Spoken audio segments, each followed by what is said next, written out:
예, 이충혁 안녕하십니까. 작가님 축하드립니다. 예, 감사합니다. 도대체 전시 몇 번째 하시는 거예요? 지금 네. 개인전은 제가 본격적으로 작업한 게 2012년도인데 그때부터 지금까지 이제 네 번째 네 번째. 네, 개인전입니다. 굉장히 강렬한 그런 그림들을 하셔서인지 굉장히 자주 한 듯한 느낌이 듭니다. 오늘 선보이는 이 전시 제목이 팬텀 페인이라고 들었는데 어떻게 그런 제목으로 전시를 하게 되셨는지 좀 설명 좀 해주실까요?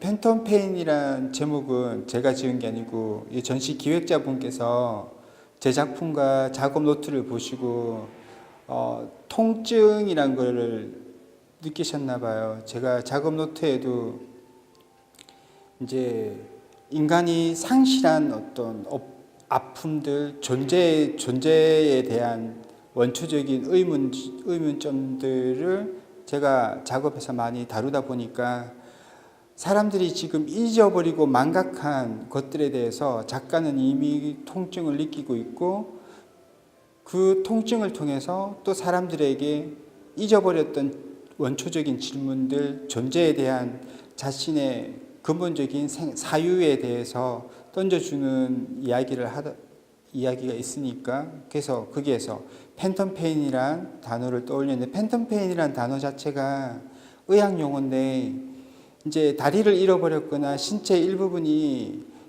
상실됐는데도 불구하고 그것이 마치 있는 것처럼 통증을 느끼는 현상을 팬텀 페인이라고 부릅니다. 그래서 현대인이 이미 망각하고 있거나 잃어버렸거나 또는 잊어버리고 있는 그 존재에 대한 개인의 본질적인 존재에 대한 질문을 작가는 그것을 이야기를 하고 있기 때문에 팬텀 페인이라는 전시명이 가장 어울린다고 생각해서 그래서 팬텀 페인이라는 제목으로 전시 기획을 하셔서 제가 거기에 맞춰서 또 작품을 선별해서 작업하고 전시를 하게 되었습니다.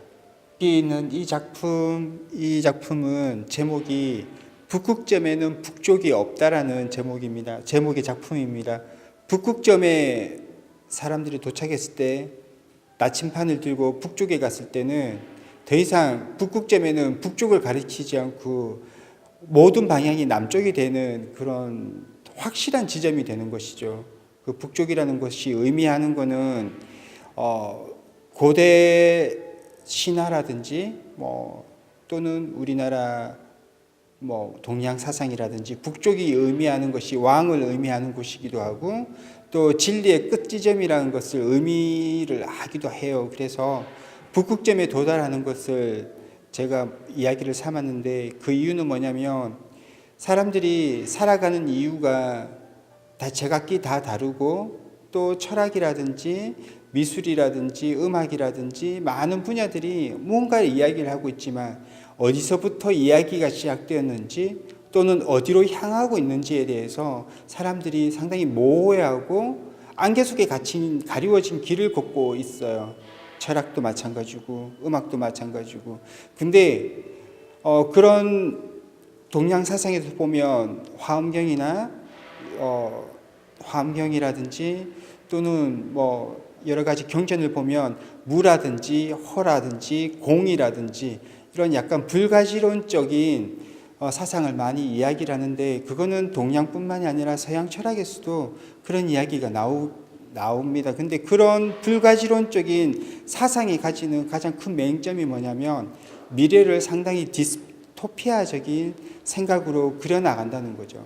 근데 실제로 우리가 북극점에는 북쪽이 더 이상 없듯이 이 지구상에는 또 우리 삶에는 또 인류가 나아가야 될 지점에는 반드시 있어야 되는 그 정확한 지점이 있다는 것을 명심하고 거기에서부터 모든 이야기가 시작되어야 되고 또 모든 인간은 그 지점을 향해서 나아가야 되는 그 확실한 지점을 향해서 나아가야 된다는 것을 이야기하기 위해서 여기 여행하고 있는 사람들 어디를 가야 될지를 몰라서 산 꼭대기에서 방황하고 있는 혹은 그림을 보고 있는 사람에게 마치 질문하고 있는 듯한 또는 가면을 쓰고 더 이상 질문을 하지 않고 바라보지도 않고 따라가기만을 원하는 그런 사람들을 군상을 이렇게 그렸었고요.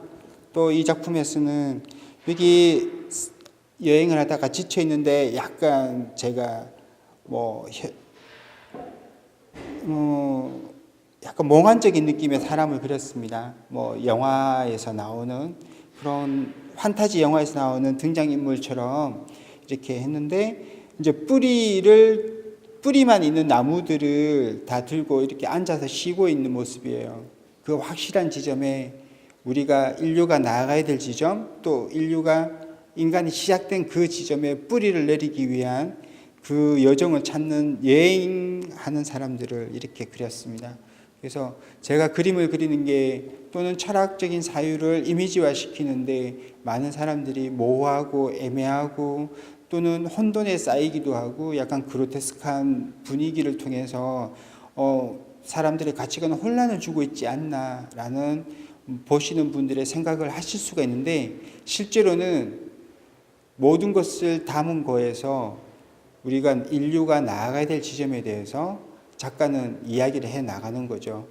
그리고 우리 모두는 인류가 시작된 그 모든 이야기의 시작점을 찾아야 되는 것이고, 인류가 시작된 그 지점을 찾아야 되고, 또 나아가야 될 궁극적인 목표, 진리의 가장 끝을 찾아 나가야 되는 그 여정을 멈추지 않아야 된다. 그래서 항상 진보했던 것이고, 또 그러한 사상들이 있었기 때문에 인류가 디스토피아적인 생활을 만들어낸 것이 아니라 오히려 점점 더 진보하면서 그렇게 나갔던 겁니다. 제가 또 이 그림을 그리게 된 가장 또 결정적인 계기가 작년 10월 28일 날부터 시작됐었던 촛불혁명, 그리고 그 촛불혁명이 성공되면서 인류사에서 유례없는 민주적인 시민혁명을 성공시켰고, 그로 인해서 또 새로운 정부가 탄생되는 것을 보고 집단지성이 발동될 때 인류는 점점 진보해 나가는구나. 만약 아직도 박근혜 정부가 유지되고 있었고, 또 많은 문화인들, 예술인들, 언론인들, 또 정치인들이 지금 드러나고 있는 국정원 사찰이라든지 국가의 공권력으로 인해서 개인의 사상과 생활이 침해되는 그 상황이 아직도 유지되고 있었더라면 제가 이 그림을 그릴 수 있는 자신감은 없었을 겁니다. 근데 그런 촛불혁명이 성공하고 새로운 정부가 나오고 또 집단지성이 발동되어서 세계 유례 없는 가장 선진화된 민주화 운동을 정착시킨 그 우리나라 국민들의 모습들을 보고 외국 친구들도 상당히 부러워하면서 우리가 나아가야 될 지점은 명확해져 나가는구나라는 것을 알게 되고, 그것을 계기로 해서 이 작품을 오래전에 구상을 했었는데 선뜻 그릴 용기는 없었습니다. 근데 이 두 작품을 그릴 수 있게 만든 것도 저는 제 그림을 봐야 되시는 분들이 저한테 힘을 주셨기 때문에 이 그림을 그릴 수 있었던 것 같습니다. 네, 감사합니다. 옆에 그림도 굉장히 몽환적인데 그 그림도 좀 설명해 주시겠어요?